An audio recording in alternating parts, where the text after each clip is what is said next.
Buenas tardes, estamos en el programa En Tiempos de COVID y tenemos el honor de tener al maestro Jorge Cepeda Patterson, quien ha sido una voz no solamente muy escuchada aquí, sino en el extranjero. Vamos a hablar de las elecciones y sus resultados, pero quisiéramos iniciar por algo que ha planteado Jorge Cepeda hace tiempo, que los empresarios y los millonarios no entienden que el triunfo de Andrés Manuel López Obrador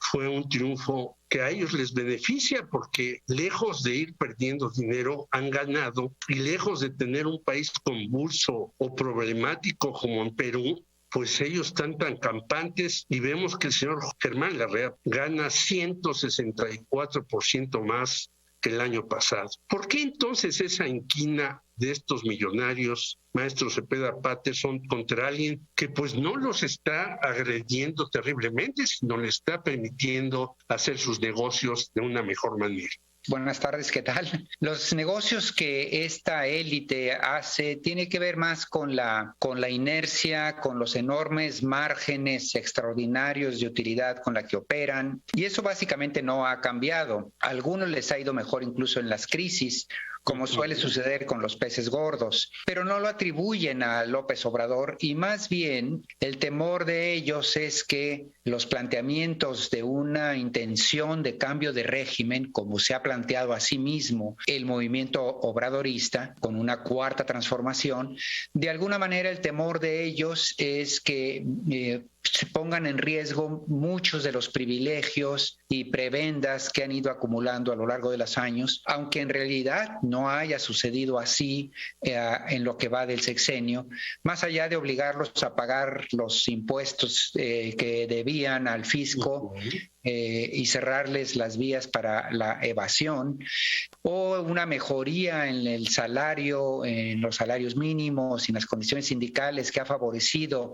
el gobierno de López Obrador y que de alguna manera afecta el coeficiente, digamos, de utilidad de estos varones del dinero, pero en realidad son peccata minuta frente, en efecto, los niveles de acumulación que ellos tienen. Y por otro lado, tienes toda la razón en el sentido de que ellos no hacen la ecuación política de lo que en realidad viene en cierta manera a apaciguar o por lo menos a conjurar el movimiento de López Obrador al darle una salida electoral, política, pacífica, por las vías que el propio sistema ofrece, a todo este descontento que se ha venido acumulando a lo largo de los últimos lustros, justamente por los niveles de desigualdad tan ominosos, tan graves que afectan a nuestro país. Resumiendo, lo que no se dan cuenta que en realidad el triunfo de López Obrador en 2018 conjuró enormes riesgos de inestabilidad política que estaban a flor de piel, que lo siguen estando, pero que en la medida, porque hay mucha rabia y mucha desesperación, pero en la medida en que de alguna forma todo ese México sumergido al que hemos dejado atrás percibe que el hombre que está en Palacio Nacional habla en su nombre, representa sus intereses, por fin le pone nombre a los victimarios que han abusado de estos sectores desprotegidos, y en esa medida, por lo menos en estos años, ha logrado, yo digo, dar, como he mencionado, esta salida estable y pacífica a un enorme descontento. Creen que la amenaza es López Obrador,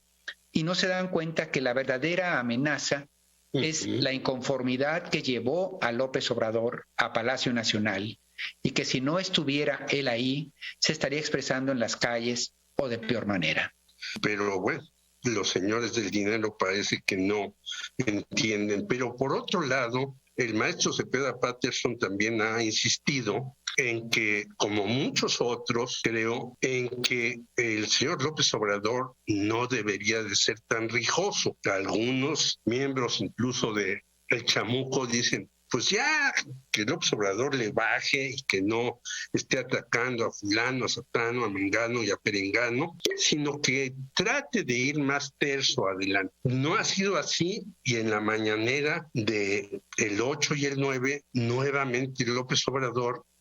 vuelve a decir: perdimos la Ciudad de México por esto, por aquel, y nombra a periodistas que ya sabemos quiénes son, Ciro Gómez Leiva, Joaquín López Dóriga y demás, y no hace pues un puente que debería de ser, quizás ahora con Rogelio Ramírez de la ONU Nacional lo pueda hacer, pero ¿por qué esta insistencia de López Obrador de confrontarse tanto con tantas personas sin mayor sentido, según yo veo, y aquilatando los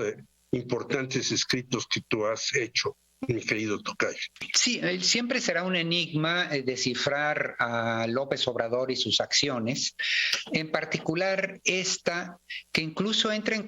esta polarización verbal, esta enorme satanización incluso que hace de sus adversarios, ¿no?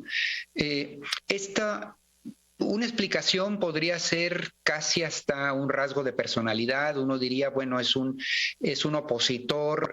bregado en las trincheras en contra del sistema, acostumbrado a las malas artes con que le ha operado justamente el statu quo, ha generado ya una suerte de casi de paranoia o de sentido de persecución, etcétera, y que incluso ahora en la silla presidencial tiene la piel muy sensible a las críticas, a los ataques,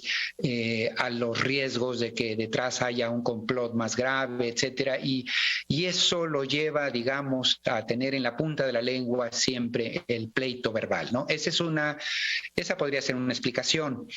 Una segunda explicación podría ser en realidad un diseño político, una estrategia política,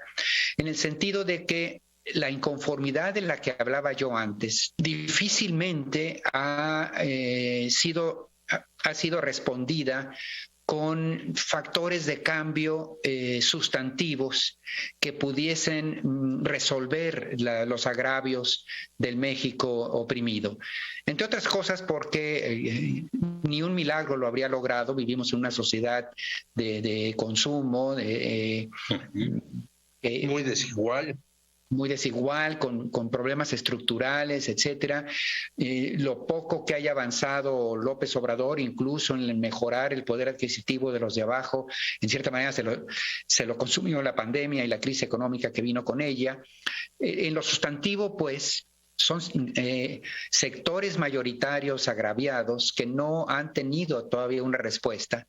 pero que al menos el discurso, la narrativa tan severa, tan radical de parte de López Obrador, les da una satisfacción psicológica, emocional, como decía, de que por fin alguien habla en su nombre y cuestiona y critica a los victimarios. Es decir, una explicación podría ser de cálculo político, la polarización de López Obrador, porque en la medida que él encienda el fuego todos los días, de alguna forma se está poniendo al frente de todos esos agravios y no teniendo una respuesta material objetiva, que es imposible tener y mucho menos al corto plazo, hace las veces pues de una especie de conjuración del malestar. Y por otro lado, eso le da un apoyo decidido de todos estos grupos que explicarían en buena parte esta polaridad, el 60% de aprobación en los sectores populares que aún tiene. Entonces, probablemente la verdad se encuentre en una mezcla de las dos cosas, temas de personalidad, porque se ve, y cuando habla no lo está haciendo con cálculos, sino lo está haciendo desde la víscera, contra el Reforma, contra contra el otro, etcétera. Pero también es cierto que la constancia de toda esta actitud da cuenta prácticamente, pues sí, de una estrategia. Ahora, ¿por qué me parece a mí equivocada, más allá del cálculo político de inmediato que pueda tener? Porque al hacerlo, al recurrir a esta estrategia de polarización, es como predicar a los conversos, es decir, con esto afianza el apoyo de su base social, pero al mismo tiempo dinamita la posibilidad de ampliar la empatía, el apoyo, la participación a sus banderas de muchos otros sectores, sectores medios, clase media baja inclusive, y por qué no algunos incluso sectores acomodados que entiendan que era necesario en este país ya un sexenio, un periodo pendular que atendiese a los rezagos, a riesgo de que si no lo hacíamos provocábamos la inestabilidad. Es decir, cuando uno ve los discursos de López Obrador el día de la victoria, el día en que fue elegido, en la jornada electoral esa noche, y luego unos meses después, el día en que toma posesión, son discursos totalmente distintos al tono que ha venido utilizando en las mañaneras y de manera creciente. Es decir, son discursos en donde él se plantea como un jefe de Estado diciéndole a todos los mexicanos, todos juntos atendamos a los pobres porque por el bien de todos, de todo el país. Y me parece que habría habido muchísima gente que sin ser estrictamente López Obradorista probablemente habría funcionado con esta lógica, incluso empresarios, hasta por su propio beneficio, como hemos dicho. Y sin embargo, el discurso polarizante y tan belicosa lo que ha provocado, pues evidentemente, es un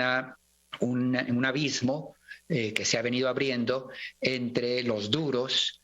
que apoyan, es decir, la base dura y que nunca lo va a abandonar de López Obrador, y cada vez más fiel incluso, pero por otro lado, muchos sectores, y lo vimos ahora en la elección en la Ciudad de México en particular, que segmentos importantes que tradicionalmente votaban por el obradorismo o por el movimiento de izquierda, evidentemente no lo hicieron en la mitad occidental de la ciudad, muy formada por clases medias, que en efecto tienen reivindicaciones que se han sentido lastimadas sin necesidad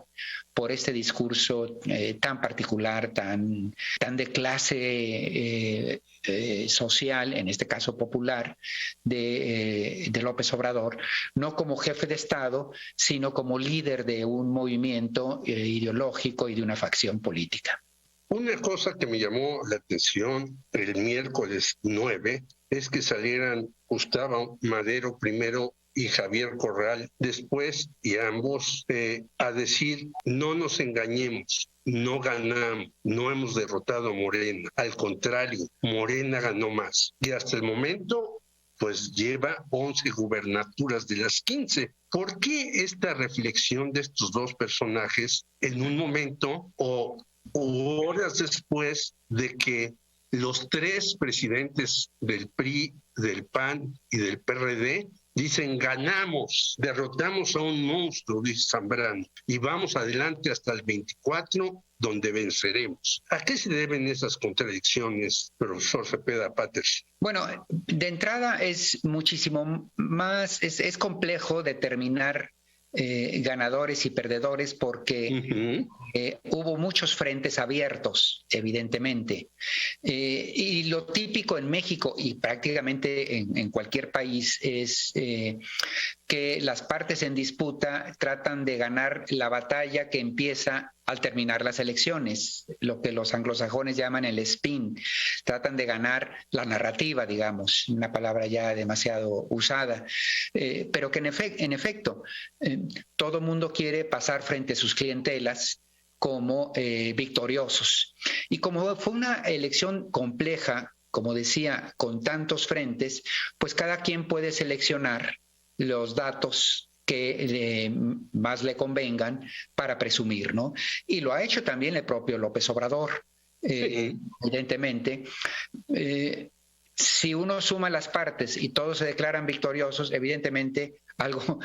no está, algo está fallando, ¿no? Lo que pasa es que en efecto, territorialmente Morena gana de manera apabullante a partir de unas semanas. López Obrador va a tener 10 entidades más, tenía 10 entidades más con un gobernador afín, y eso representa mucho poder en términos políticos, territoriales, eventualmente electorales, etcétera. Y además asumamos que las elecciones en los próximos 3 años, en cada año va a haber gubernaturas en juego, donde muy probablemente se repita algo parecido, de tal manera que para el 24, Morena, que ya tiene 17 entidades federativas o 18,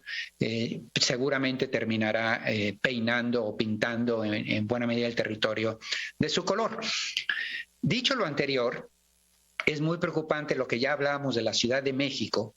por lo simbólico, por lo histórico y por el peso además que la zona conurbada va a tener en votantes en la siguiente elección. Entonces sí es un fenómeno preocupante el abandono de estas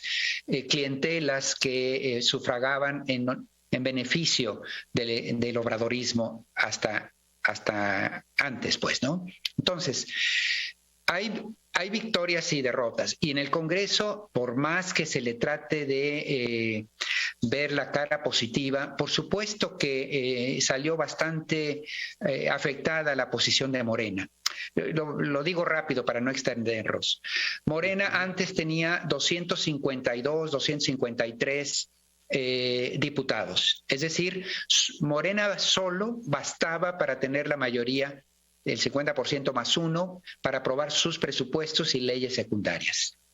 Ahora queda con 50 y tantos diputados atrás de esa posición, con lo cual necesitará del PT y del Partido Verde para lo básico, para simplemente darle la aprobación del presupuesto. Y eso es un cambio sustancial, porque estos compañeros de camino no son precisamente incondicionales, y sí hacen valer o venden caro su amor, como todos sabemos, ¿no? Y para efectos de la mayoría de 2/3 que requiere para los cambios estructurales, Morena y sus aliados estaban a 3 o 4 curules de alcanzar ese número del 66%. Y lo consiguieron varias veces, atrayéndose a 2 o 3 diputados priistas, etcétera. Ahora quedan a 60 de distancia de esa posibilidad, lo cual significa que necesitan necesariamente ya a alguien de los opositores para aprobárselas, ¿no? En bloque, el PRI o el PAN, sobre todo el PRI. Y no es poca cosa, porque esto prácticamente congela las posibilidades de la 4T para introducir cambios estructurales significativos, o si lo hace, tendrán que ser matizados y limados severamente por su interlocutor que le ayude a aprobarlos. Entonces sí hay un retroceso interesante. Dicho lo anterior, entremos por favor a lo del PAN, y es, ¿qué pasa con Corral y con Madero? Pues que es la parte disidente del PAN, que a la que no le ha dado entrada la actual dirigencia. No solo eso, sino la candidata que gana en Chihuahua es rival política del gobernador panista en Chihuahua, que era Corral, que no pudo imponer. No solo eso, sino jugaron rudo las dos partes, y lo gana la candidata que representa los intereses de la dirigencia del centro, o que es aliada de los dirigentes del centro. ¿Qué sigue ahora? Lo que sigue ahora al interior de cada partido es reacomodos, y por supuesto que en el PRI y en el PAN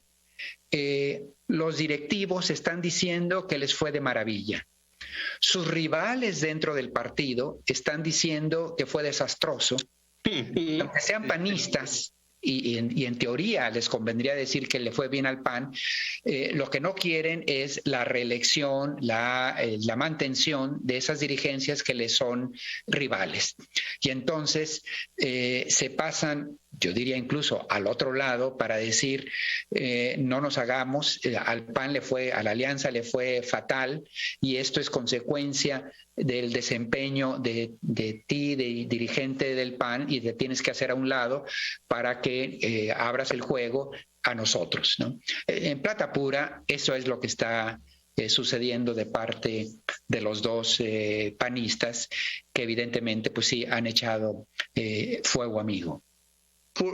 A mí me extraña por qué Gustavo de Hoyos y Claudio X González no han salido a decir ni esta boca es mía, ni triunfamos, ni fuimos derrotados, ni avanzamos, ni retrocedimos, ni nada. ¿Por qué tan callados? Oye, esa es una muy buena reflexión.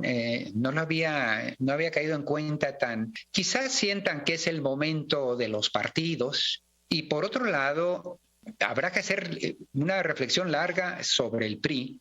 porque ya el López Obrador hizo un guiño al PRI para decirle, bueno, el PRI nos puede ayudar para conseguir la mayoría calificada de los 2/3, y ahí tendrían mucho que negociar, porque no nos engañemos, las coincidencias ideológicas de Morena con el PRI son infinitamente más que las que el PRI pueda tener con el PAN. Para no ir más lejos, los cuadros actuales, el gabinete mismo que gobierna, en buena medida se originó en el PRI. Y muchas de las banderas de López Obrador pues están asociadas con ese PRI de los años 70, 60, con conciencia social y una visión nacionalista, una visión del Estado benefactor, etcétera, etcétera. Entonces, yo no sé, Gustavo de Hoyos y Claudio X, qué tan cómodos puedan sentirse en este momento, vinculando al proceso que vamos a ver a lo largo de las próximas semanas, particularmente entre el PRI y Morena. Pues nos quedan muchas preguntas y desde luego las haremos no en este momento, pero le agradecemos mucho al maestro Jorge Cepeda Patterson sus reflexiones, que las leemos siempre en El País, en Milenio y en otros lugares y portales, y creo que son muy interesantes porque son críticas, son alumbradoras de muchas obscuridades que vivimos, y necesitamos ese tipo de reflexión más que las viscerales y sin sentido. Muchas gracias, maestro Jorge Cepeda Patterson, por esta conversación. Gracias a ustedes y mucho gusto en estar contigo, Jorge.